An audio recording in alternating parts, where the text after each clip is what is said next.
ఉత్తర భారత్లో ఎండలు దంచి కొడుతున్నాయి. ఉదయం 9-10 గంటలకే ఢిల్లీ సహా పలు రాష్ట్రాల్లో 46 డిగ్రీల ఉష్ణోగ్రతలు నమోదవుతున్నాయి. అధిక ఉష్ణోగ్రతలకు తోడు వేడిగాలులు వీస్తున్నాయి. దీంతో జనం ఉక్కిరిబిక్కిరవుతున్నారు. చిన్నారులు, వృద్ధులు ఇళ్లలో ఉండలేకపోతున్నారు. వడదెబ్బ ప్రభావంతో ఇటీవల 9 మంది ప్రాణాలు కోల్పోయారు. ఎడారి రాష్ట్రం రాజస్థాన్లో అత్యధిక ఉష్ణోగ్రతలతో మరింత హీటెక్కిపోతోంది. కొన్ని ప్రాంతాల్లో ఏకంగా 48 నుంచి 50 డిగ్రీల సెల్సియస్ ఉష్ణోగ్రతలు నమోదవుతున్నాయి.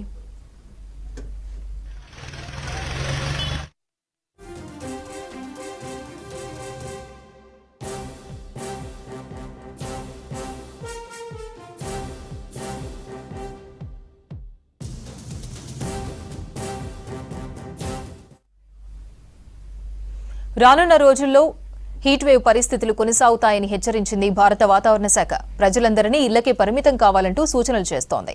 పగటి ఉష్ణోగ్రతలు, గరిష్ట ఉష్ణోగ్రతలు భారీగా నమోదయ్యే అవకాశం ఉందని హెచ్చరించింది.